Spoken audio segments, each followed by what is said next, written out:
I am not the type of person that, will every single weekend night will go out and get hammered and then go home and then do whatever. Yeah, no, someone that, that's not their thing. I'd obviously appreciate if they came out and hung out with me. Yeah. But like, I don't expect them to, be at the club all the time.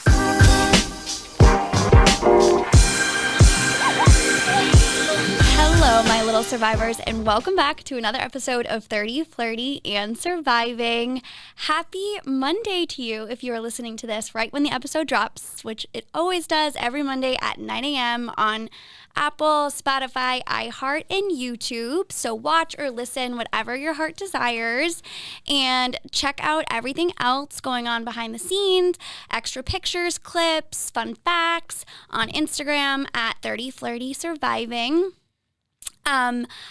To give you guys a little bit of a heads up, I'm so excited. I am going to Hawaii on next week, next Tuesday. So I'm going to be gone for a couple of weeks, but I want you to know not to fret. I prepared a couple of videos and episodes for you guys in advance, so you will still get some shows while I'm gone, and then once I'm back, it will be business as usual. But I'm also really excited for another reason. I'm feeling actually maybe giddy, one would say. And that is because of who I have here with me. You may know him. He may seem familiar to you, yet mysterious at the same time. Maybe you haven't gotten to know him too well. Maybe you don't really have a face to put to the name. He has chimed in from day one on the show with his lovable insight here and there.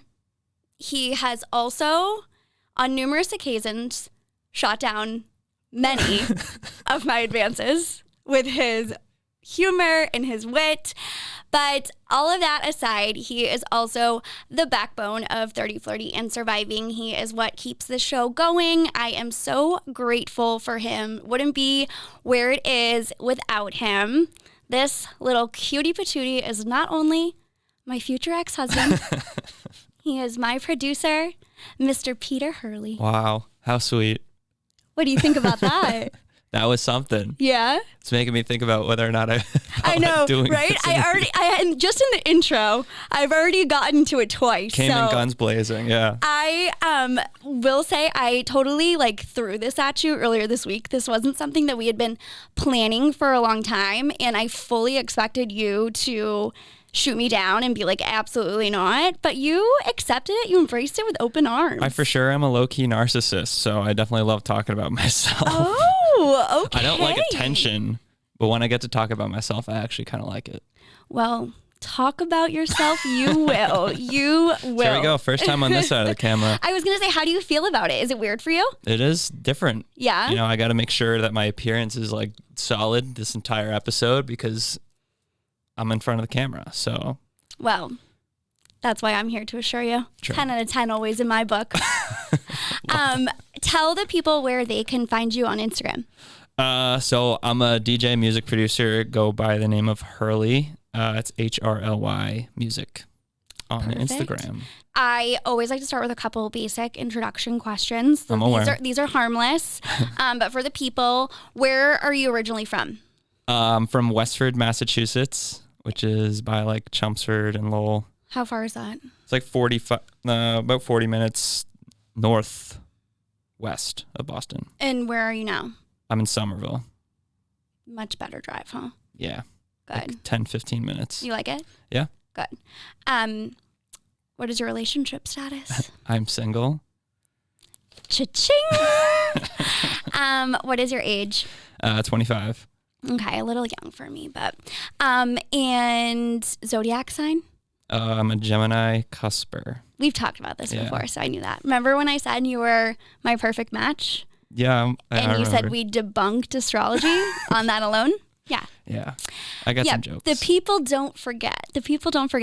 And then lastly, a fun random question for the day. What is your condiment of choice? You can only choose one. Ooh, that is a good question. Thank you. I'm a big fan of honey mustard. Ooh. Yeah. Have you ever had gold fever sauce? It's like honey mustard and barbecue together, I think. Ooh, no, but it sounds wicked good. Very good. Highly recommend it. But okay, that's a solid choice. I also like tartar sauce too. I was gonna say that. That would be the one condiment you choose? No, but I mean, I love like it just reminds me of summer because you're usually eating like fried fish with tartar sauce. So like it's more of just kind of like the vibe of it. Okay, I feel that. That makes me think of two other controversial things. Where do you stand on, wait, I just had refried beans? No. No? Mm-mm. Interesting. Okay. I don't know. And coleslaw? I can eat coleslaw, but like I don't think I would order it. Like it just like comes, if it comes on the side, it's like, there. yeah, I'll eat it. But like I'm not ordering an extra side of coleslaw. Got it. But you know what? At KFC I would. KFC's coleslaw slaps. I don't know. Never had it? There's not really many KFCs in Mass. Huh. Okay. Well, on the South Shore there is. Come on by sometime. Wow, this is going so well for me. Okay. So are you feeling nervous? You think I'm gonna really lay into you? These lights are really hot. Yeah. Yeah, it's getting a little warm in here. Okay. Well, I'm gonna ask you some fun questions, but I'm not gonna. It's gonna be relatively painless. It won't be too bad. I'm not gonna really put you in the hot seat. I'm thinking kind of like a Mantle type style. You know how we've done that in the past. You know, I love asking the guys their perspective. So I want to do that with you. But, you know, I might have to throw in a couple selfish questions. We'll just see what happens. But before we do that, I also think it'd be really neat to just kind of explain a little bit about your role as a producer for the people at home. I think that's kind of like foreign for a lot of folks. And so it might be cool to just explain to them a little bit about what it is you do as a producer. I know a couple episodes back we talked about kind of how you got into it, your friend at school, and that got you into music, and then this led you here. But as a producer itself, what is your job? Yeah, so I record every single podcast that Big Night manages right now.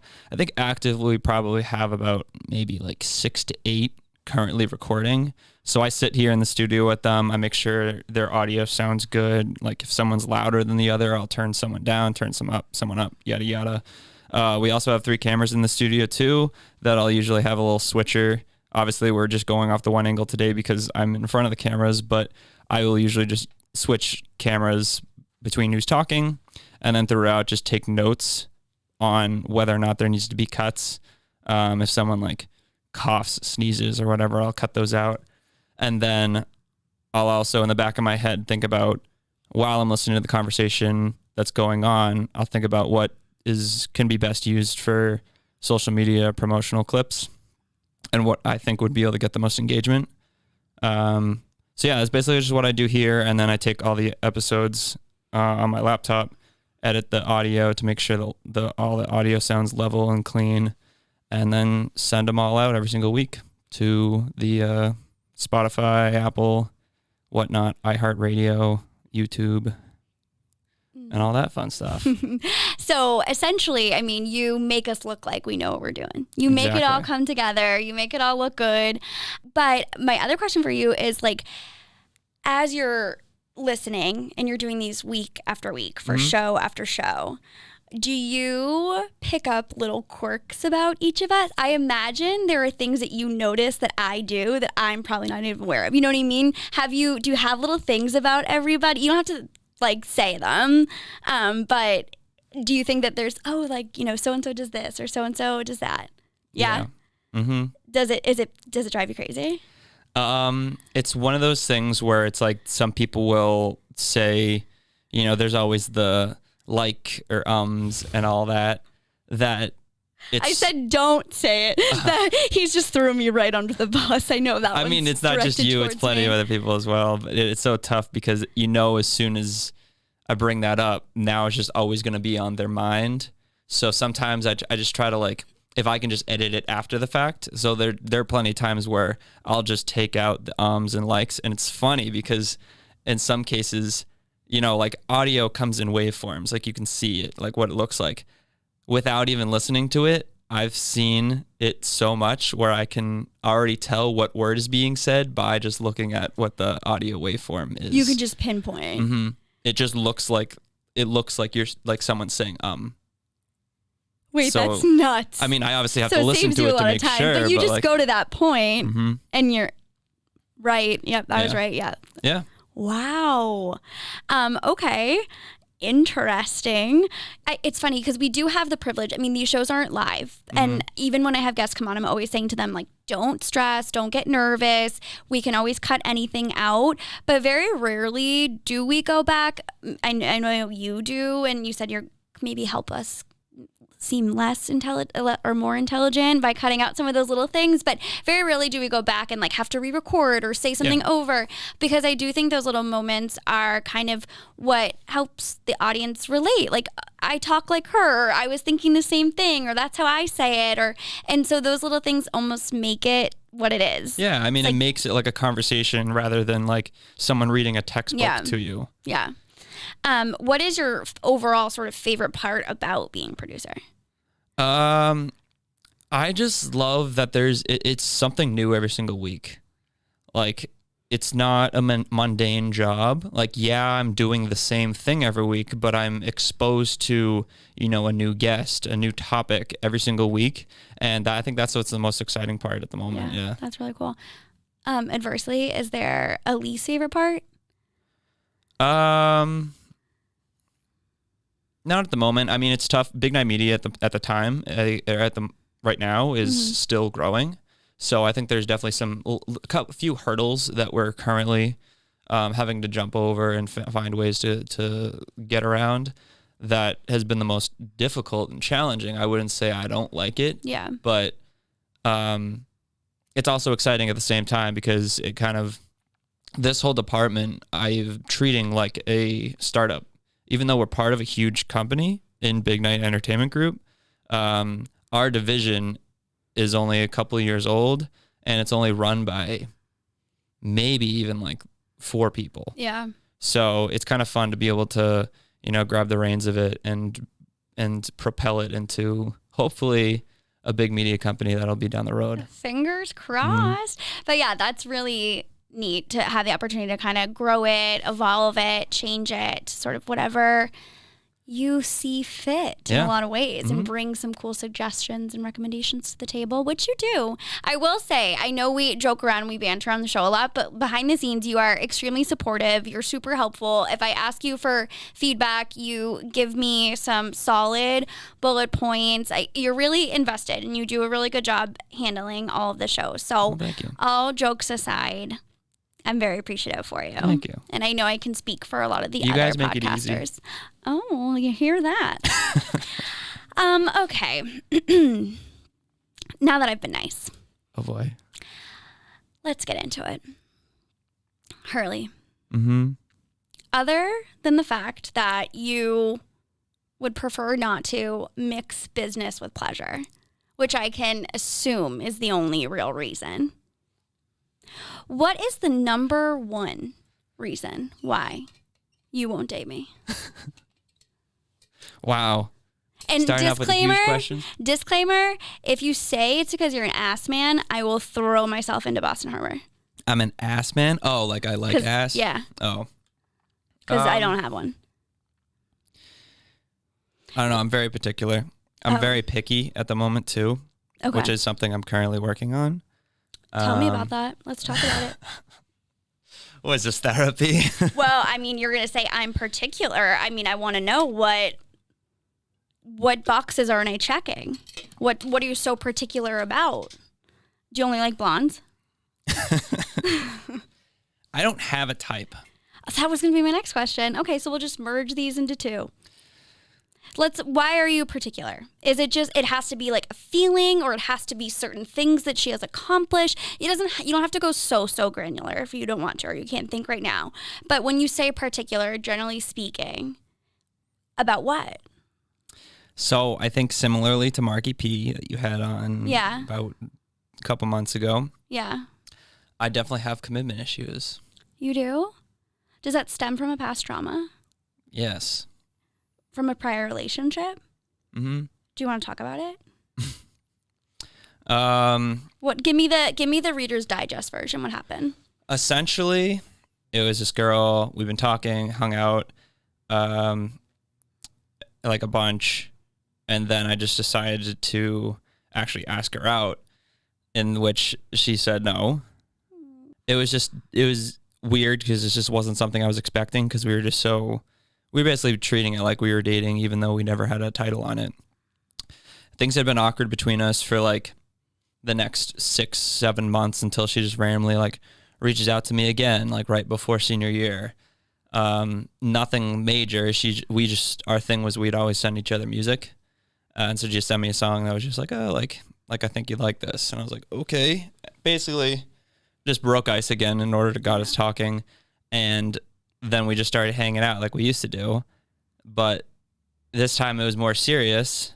But I never, asked her out, because I was basically worried about the same thing that was going to happen again. I'd rather just play ignorant and just hang out with her pretending like we're dating, rather than run the risk of things being weird between us again. Like, it was cool. It was fun hanging out with her, so I didn't really want to, ruin that by putting a title on it. If it ain't broke, don't fix it. Exactly. Say. And then we just happened to go to the same college together, but what a coinky dink. Yeah, but unfortunately, like, we were fine going into the summer, going into college. I'm so sorry. When you said unfortunately, you sounded like a mafia boss. Unfortunately. Oh, Did you hear yourself say that? Oh. See, like I said, I guess sometimes we don't talk I right. loved it. Okay, continue. And then, she just cut ties with me. And that was it was even a situation where it wasn't even like I was trying to date her at that time. It was just like we were both new, going into a huge college. I was just trying to like use both of our friends groups to be able to, meet new people and hang out together. But it was always just the whole like. But had you been hanging out like that until you went to school? Yeah. So it was sort of like you got there and you thought things would maybe just continue as is, or maybe we just make one big collective friend group, and that's when she decided she wanted to kind of break off or branch off a little bit and do her own thing. Yeah. And not continue. So what about that experience do you think stings the most for you? Honestly, like, it's so far back now that like I am over it, and I told her that like I forgive her for all that, because she actually ended up reaching out like a couple of years later, asking to hang out. Listen. And at that point, I was just like, no, like I'm so proud of you. Like, I've been through this so many times before, and like I always end up worse off. So I just can't do that to myself again. I got it. Like I said, I forgave her. I got to give her some credit too. I think she had her own like kind of insecurities that she was dealing with as well. But it's just something that, I don't know. It was just tough. It kind of made me think about like relationships in a different way. And like, even for me, it's like, I know I'm only 25, but now it's like, you get to that point where you don't really want to start, dating someone unless you think it's going to last for a long period. Like, there's no point in getting into a relationship if you only think it's going to last for a year. But at the same time, it's like a double-edged sword, because then I'm not even putting myself out there, because I'm just shutting everything down immediately, because in my head I'm thinking, no, this isn't going to last. Yeah. And then you get to a point where it's like, I've been alone for so long that you either get so self-reliant, it's difficult to get into a relationship again, or you just lose any of the desire to do it, because you just have so much of your like going on that it's hard to fit somebody else into your world. Yep. So it's tricky, but I also understand it. But I mean, you are, like we were just talking about, at this point in your life where you have a ton going on. It's really exciting time for your career. And so you have so much that you can focus on that's positive, and that you can put like your good energy and vibes into, and hopefully evolve and grow into something. But then finding the balance to work on the other side of things. Mm-hmm. You don't want to let it go too far. So if there's someone right under your nose, No, I'm just teasing. Okay, so you mentioned you don't really have a type, but everybody says that, and they do. So think about, like, generally speaking, what have your past girlfriends looked like? I would say I don't think hair color matters to me. Check. I think I would definitely like them to be shorter than me. Check. What else is there? I guess it doesn't always have to deal with looks too. You know what? Mm-hmm. For me, it's like I also want to meet someone that has like, you know, it doesn't like, because I'm crazy passionate about music, almost to like an insanity. Like it's all I do every single day, and almost like too much, because I gotta like, I always get anxiety whenever I'm not like working on something productive in that field. So I don't need someone to be as passionate about something as I am, but I would like them also to have something that they're like, that's their thing. Yeah, I think that's very attractive when someone has a goal, or they have all this just ambition, something that they're working towards, or something that they thoroughly enjoy. Because someone that is just all about you 24/7, or just doesn't have any motivation to do anything, it's like, I want you to grow with me. I think having a relationship, it's about like, you challenge each other, you bounce ideas off one another, you push the other person. And how, like, what would you be able to do that for them if they don't have anything that they're into? And it's not even like them just like, I become the center of their world if they were to start dating me. Like, I don't want that. No, but also I don't want them to be just the type of person that just, you know, goes to work at 9, clocks out at 5, maybe just like watches some Netflix and then goes to bed. Okay. Every single day. Like I understand that it needs to be some relaxing days that you just got to do that. But like, what do you do on the weekends? Right. Like, are you just sitting in bed all day, or are you like going out, meeting friends, like grabbing some drinks, going on a hike? Like, like someone like that needs to be a little more, you know, active, I guess, for me. What if she did all of those things, but like, for example, if she was just maybe feeling like she was a little bit like too old for the clubs and stuff, and like, even though your job kind of takes you there, she's not interested in being out till 2:00 in the morning. Is that okay for you? Or would that you become resentful that she's not supporting and being there for you? No, that does not matter to me at all. Check. So wow. I'm doing good. I mean, I think we're debunking you today. So, interesting thing about me is I am not the type of person that, you know, will every single weekend night will go out and get hammered and then go home and then do whatever. Like, that used to not be my thing. Obviously now I enjoy it because, you know, the additional perks that come with it, with like networking with people. I enjoy the music as well, not just, you know, just being in a nightclub. But yeah, no, someone that, you know, that's not their thing.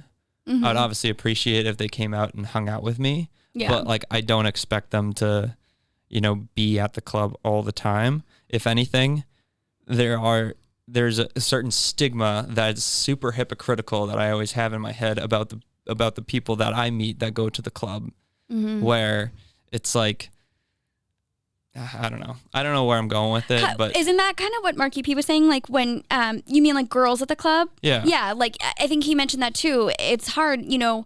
He sees a lot go on, and it's jaded him a little bit about, you know, you think, oh, there's this couple, they come in every single weekend, and they have this wonderful relationship, and then, oh wait, she's here by herself, and she's cozying up to the DJ or the DJ's friends, or she's at this dude's table, and, you know, vice versa, and it makes you think, who are people at their core, and like, what do people do when you're not looking?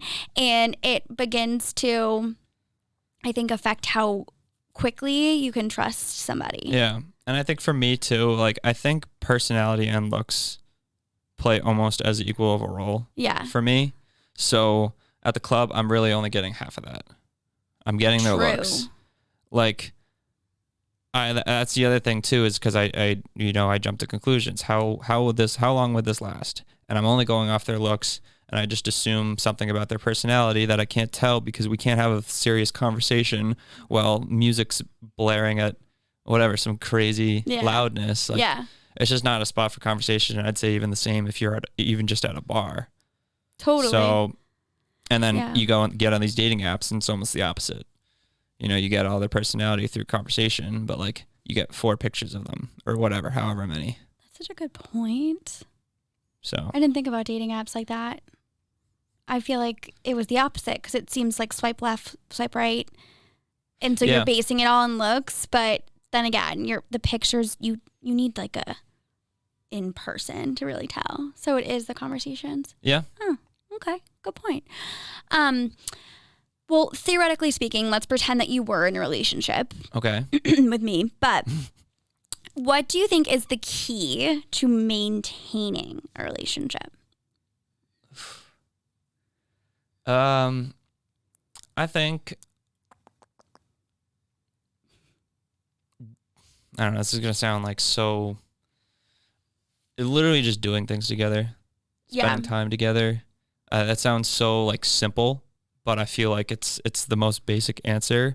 And not just like, I mean, it can be as simple as like, watching TV together to like going on a trip or like doing some kind of activity together. Say you have a weekend off, like what would you do? What's a normal weekend for you? In the summer, I would totally go up to my lake house up in New Hampshire, spend time with my family, hang out on the water. If it was winter, what I'm still working on is I most likely would probably be working on music all weekend. Okay. So there's nothing wrong with I that. either like being, the social butterfly that, hangs out with all these friends, but when I want to turn off and be by myself, like that's what I do. You go to. Yeah, for sure. But also like it's something you enjoy. So it's work, but it's pleasure, but it's like everything wrapped into one. You're being productive. So there's nothing wrong with that. Yeah. But I also think that you brought up a good point about quality time, because I think most people's go-to response to that question is communication, which I agree is very important. But I think that in this day and age, if we're all being honest with ourselves, the majority of our communication, quote unquote, is via text, via phone calls, and not as much quality time together because people's lives get so busy and crazy. But a lot of things get lost in translation, which we all know. And I think you're not able to get someone's like the delivery the same way, their tone of voice, like was there a hint of sarcasm, was there this, was there that. I feel like quality time is truly the number one thing to help grow the connection, because you get everything. You know what I mean? You're just experiencing things together. Yeah. You're building memories together. Totally. We have that in common. What is your typical indicator that you might be into a girl? You start to like a girl. Like for me, like what do I give, or what?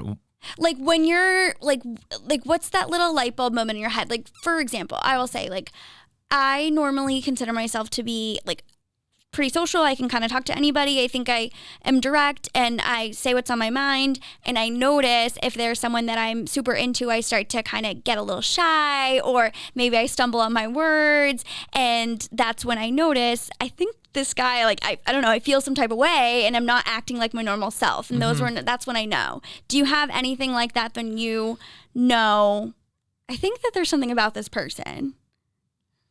Not that I've really noticed. Really? Yeah.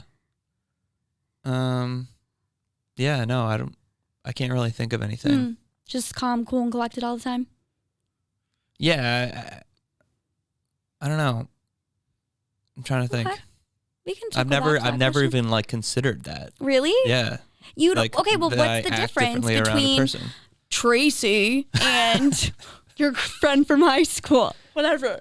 Like, you know what I mean? Like there's something that's like when someone's making you feel a type of way, don't you notice a little something different about maybe how you act? Like, do you say, oh, well, I find myself, I'm always initiating conversations, or I am, like little things make me think of them. All of a sudden I hear a song, and I find a way to relate it back to them. Like, is there something like that? I mean, I'm not sure what happens in that exact moment, but I think once I realize that like I might be into a person, then I just find myself wanting to, be around them more often. Yeah. I may pay attention a little more about, what I'm wearing if I know that they're going to be around. Okay. And like what my appearance is like. Like I'm not going to show up looking like a homeless man if I know that this person's going to be like in the area. In terms of like when I just find out, I've never even really thought of that. You're going to start to think about it now. I guess I will. Yeah. Next time you see me, you start tripping over your words. All right. Okay. Keeping my show in particular in mind, and maybe some of the other podcasts, because I know that some of them have touched on it. Okay. When you hear conversations such as The Mantle or different interviews where, like JD's show, when we were talking about sort of male versus female perspectives on things, do you ever have that light bulb moment of maybe guys and girls aren't as different as we think? Or does it make you think the opposite, like, wow, girls are nuts and their minds go to these places that I would never think of?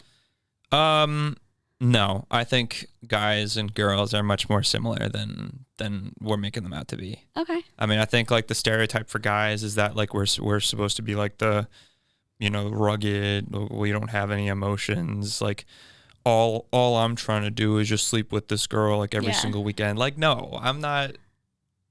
That doesn't interest me. I'm more looking for someone that like I can actually build a relationship with and not just like sleep with for a night and then like, send home, Uber home or whatever. But do you think that you're an outlier in that situation? I think I can't generalize, but I think that there are just a decent amount of bad apples. Or not bad apples, because I mean everyone is entitled to whatever they want to do. But bad apples. Filthy rotten apples. Yeah, I mean, I don't think every guy is like that. Yeah. I think there's a little more pressure on us to, make the first move in like meeting girls. I think we're more expected to extend the olive branch or however you want to put it in like asking girls out and initiating conversation with them. Which for shy people like me can be tough. Yeah. But I think we all go through the same emotional stuff when it comes to relationships. Yeah. I've been surprised at how much common ground there actually has been. I think a lot of the difference is sort of how each gender like expresses those things. There's a lot of similarities, but maybe guys just don't feel the need to talk about it, or they don't bring it up, whereas girls feel compelled to, or just like the way we handle it, deliver it, I guess. Yeah, I mean, I think it's healthy to vent. Even with all that stuff I was dealing with in high school, like my closest friends, like we'd always meet up, or like whenever we're hanging out, we'd always find ourselves on this like fire escape on this like preschool that was like just super secluded, and we would just like kind of sit there and talk, and that's usually where I would kind of air out everything that's been on my mind. And they don't even have to offer suggestions, but they're just there to hear what I had to say. And just saying it out loud, and even just talking through my own thoughts was the most helpful part about getting through all that. But we have touched on music quite a bit. Everyone sort of knows that is what you're into. But I wanted to ask a couple more questions about that specifically. What do you think is the most romantic love song? Do you have a favorite? The most romantic love song.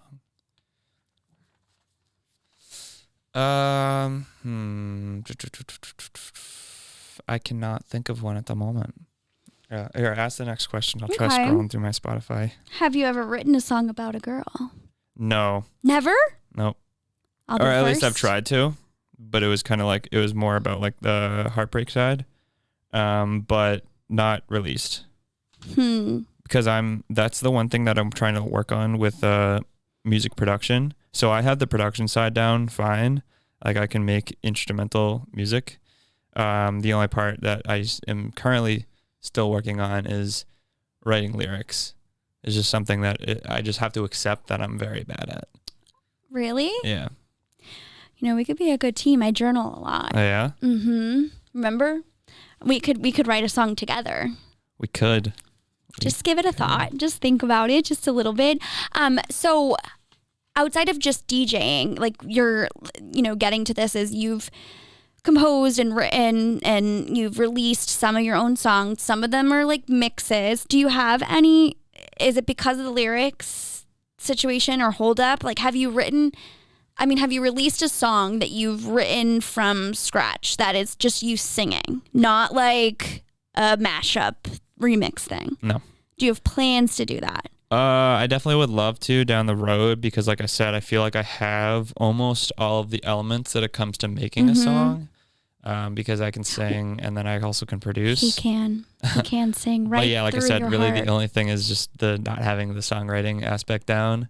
I do have original productions What's that? on Spotify. Oh, yeah. So like I have original songs on Spotify, but those are all, the lyrics in those songs are kind of like outsourced from like this online thing that I subscribe to. So it's someone else's voice and lyrics and all that, and then I just produce the music behind it, and then I mix it all. Neat. So my most recent one is the song "You Make Me Feel" with Tony Clark that came out last March, and yeah, it has like other vocals in it that aren't mine, and I wasn't a part of the writing process for it. Yeah, I need your vocals out there. I would definitely love to at some Why don't you start with point. just doing a couple covers or something? Can you do that? Like people, like I feel like you're the king of like piano acoustic cover type of stuff. Like why don't you just do a version of that of a song that you like and at least get it like out there, and then maybe you'll start to build up the confidence. Yeah, I mean the first time I got into, or I really started growing like my piano brand was just doing acoustic covers. You mean like making an actual full length production cover? Yeah, like when you did the JP Sax song for me. Yeah, so make like if that you more just like did professional. the full song. Gotcha. And you put that out there. And like made it like a cleaner mix and all that, not just recorded off my phone. Yeah. I actually thought it was funny because I've talked about this like so many times, but I just love sad songs and sad music. And so I especially enjoy when you sing and you put it out there, because I love like the slowed down version of anything. But I was watching this limited series on HBO Max. Have you ever heard of Brene Brown? I posted it on my Instagram story, but I'm not sure. I don't think so. She's like a researcher on language, communication, human connection, emotions, like all that stuff. She's fantastic and she is the best, but she has this new series called Atlas of the Heart, where she's breaking down certain emotions and why we may have trouble connecting with other people, because if we're not like explaining how we feel by using the right words and all this stuff. But then they did this segment on music, and there was this researcher who said that most people like sad songs, and it actually ends up making them happy, because sad songs provoke this feeling of bittersweetness that is a very rare thing to like capture.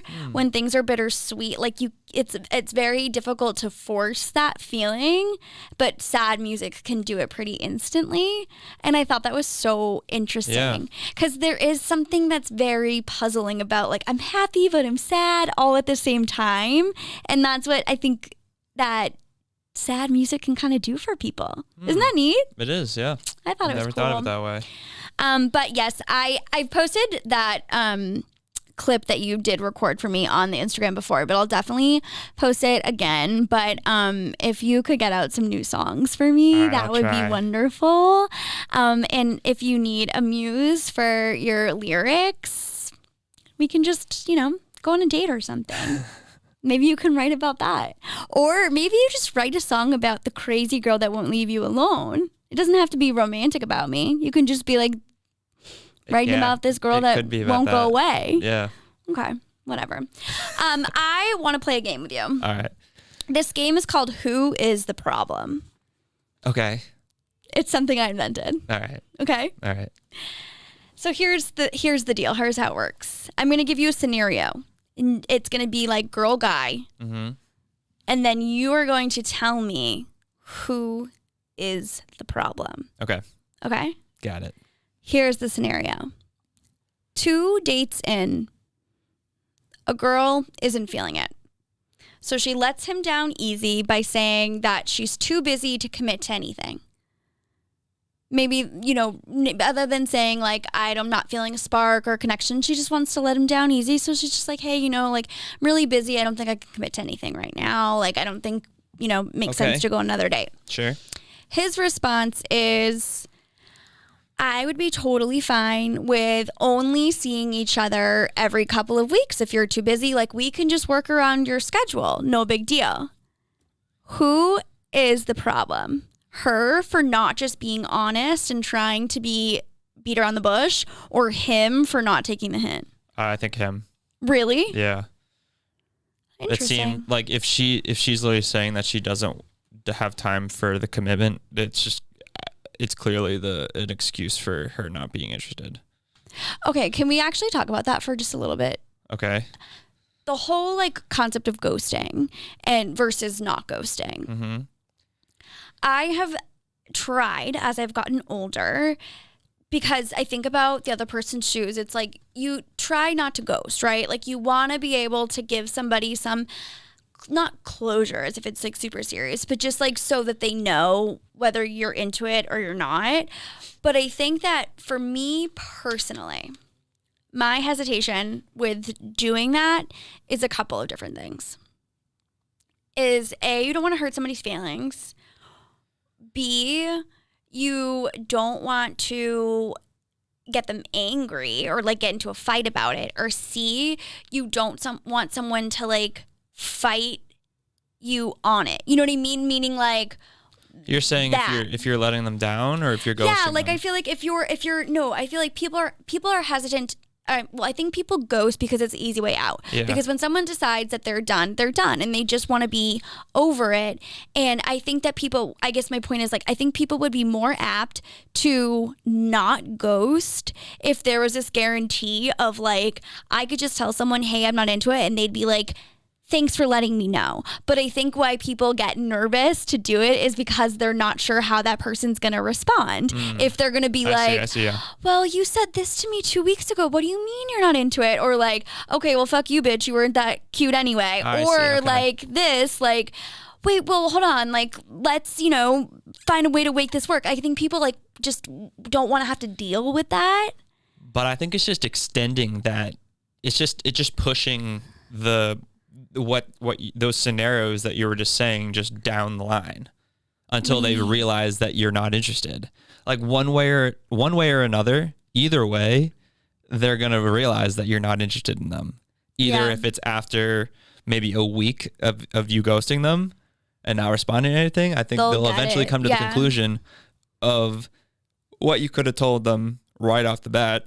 True. And would have saved both of you guys a week of just wondering what's happening. But so when you're telling someone, I don't want to continue seeing you, and you know, what do you normally say? I'm particular, I'm picky. You tell me straight up how you really feel, but like, say it was somebody else. Like, are you using those little like, oh, I'm just super busy with work right now, or are you honest? Because there's this thing, you want to like spare their feelings, you know? Yeah, I mean, so I'll admit it. Like, I've definitely have been on both sides. I have been ghosted, and I also have ghosted before, which I don't like because being from the situation where it's happened to you, I don't think you want to do it to another person because you know exactly how it feels just being led on by somebody else. And I think for my situation with other people down the road was like, it was that I was literally too busy with work at the moment. Yeah. And sometimes it'd be like, I would forget to respond to their texts until like the end of the day, or sometimes I would read it and I wouldn't have the mental capacity to respond right away. Yeah. So then I would forget about it. And that just kind of made me think even more in the back of my head. It's like, if I'm forgetting to respond to your text, then that kind of shows me my feel like how I am in this relationship right now, because they should be the top priority. I should be responding to them before I'm responding to, you know, some like whatever, a work email or something random. Well, I mean your work is important, but you know what I mean? Like, I shouldn't be forgetting about their text if I was head over heels. When you really like somebody, you're like, looking at your phone every 2 minutes to see if they're going to respond to you or they're going to reach out to you. So if you can go hours and be like, oh shit, I forgot to get back to Sally, Yeah. You're probably not into Sally. And it really has nothing to do with them either, too. I think in most cases in the past, when that's happened to me, it's always been something going on in my life. Mm-hmm. So. But so are you honest? If you're making an effort not to ghost, are you honest? Like, do you think it's like, I'm already telling you I don't want to date you anymore. Do I have to rub salt in the wound by saying I didn't feel a spark or a connection with you? Or can we both just read between the lines and let this be cordial when I say I am too busy with work? So, I forget what happened with this girl in college. That my thing too is I always wanted to do it in person as well. Which adds, I feel like even that depends on how serious it is for you guys. Like, you were hanging out for a while. So I think the problem was I kept trying to do it in person and then always chickened out. So then every single time I did that, that was just another date that we went on. Yeah. Essentially, because I was like, oh, let's like grab lunch or something. And then I was planning on doing it, and then that passes, and now I'm further in the hole because I was just gonna say you're perpetuating because now we're just going on more dates. So the thing, I can picture that happening to you. It was tough, and she's texting her girlfriends like, "Oh, me and Peter had the best time last night." Yeah, it was. And you're like, tough. "Dude, I cannot shake." So eventually, I just had to rip the Band-Aid off and text her about it. I think it was just like I forget what I said, but I think I was trying to be more direct than just like, hey, like I got like, or I can't do this or whatever. I was trying to give her a reason, but I just forget what it was. And I think it probably had something to do with me as well. Just like I wasn't ready for, a long-term relationship. And that's what it seemed like that she was into. So, and then with another one, it did kind of end up as ghosting, even though it wasn't really what I was intending. And it was just because of that situation where I just kind of forgot to respond. And then once I realized that I should have responded, at that point, it's like, now I'm just kind of, like you said, rubbing salt in the wound by even just bringing back something that she probably already processed as being gone, as being ghosted. That's wild. So, yeah. It's just so funny to me how I think things can go from like one extreme to the other so quickly. And I don't know if it's life. I don't know if it's like you meet somebody else. But you can go from like being so into somebody and like so excited about something to then just they're a stranger again. Yeah. It's so I think bizarre. Another problem that like we have nowadays is just the huge, vastness of options. Yeah. So like it's hard to commit to somebody when in the back of your mind you're always thinking that there possibly could be someone more suitable for you somewhere else. Not to make this a super long episode, but like I think that's kind of also one of my problems as well, is like I'm so worried about committing to somebody and then 2 months later meeting someone that I think is even cooler or like even more compatible with me, and being stuck in that rock in a hard place between whether or not I should stay with this person and try to risk something new, or if I just forget about this new person and just stick to the person I'm already with. Right. So I think I always like to keep my options open, but at the same time, I'm keeping my options so open, I'm not even committing to any option. But I'm also a big believer that like when it's the right person, that stops. So I think that yes, there is this tendency in this day and age to be tempted and want to know you have options, but at the same time, when you really know, you need, like that kind of just naturally goes away. So you just haven't met the right one yet, apparently. Just a shame for me. But anyway, let's round this out with something. This is it's this or that, but I decided to spice it up and call it Pick Your Poison. Okay. All right. A girl who meets. Oh well, this is actually. I'll be quick with my responses. You said, well, no, it's not that. It's just that you already kind of said you don't have the physical type. But okay. No, you can ask it. A girl who meets your physical checklist, or a girl who stimulates the noggin. One or the other. It's got to be. I mean, all honesty, it's got to be physical. Like I can't. What? I can't be with someone that I'm not like physically attracted to. I feel like that's the case for anybody. So you would rather date a fucking bump on a log? No. That's why we'll never work. Okay, moving on. A tropical vacation or a cozy winter getaway? Tropical vacation. Medium rare, medium well? Medium rare. Woo. If you said medium well, jail time, straight jail time. A love note or a gift? Depends on what the gift is, I would say. I think a gift could be like incredibly thoughtful. Like if it shows that like you were paying attention to like some small little thing that they, mentioned like very briefly. Yeah, that's true. Like that's a cool thing.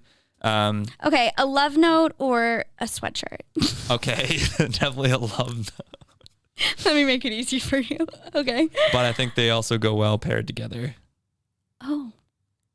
Yeah, a love note on a sweatshirt, perhaps. Yeah, exactly. Would you or wear a that? sweatshirt drawn in a love note. Oh, okay. No, but I mean, I think it's only right to send a gift and a note and a card together. Yeah, but a card most times it's just like happy birthday.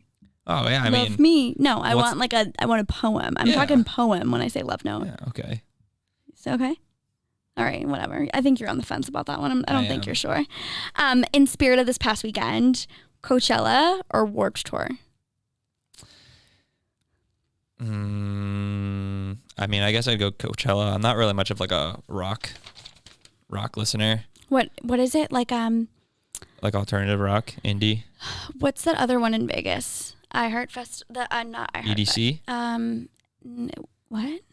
What is that called? EDC. But what is it? What does it stand for? Dance music. Electronic. Dance. No. Isn't there something that's like something's beautiful? Life is beautiful. Isn't there like a tour? Yeah, I think so. I don't know. I don't know. Okay. I actually have never been to a music festival before. Never once. No.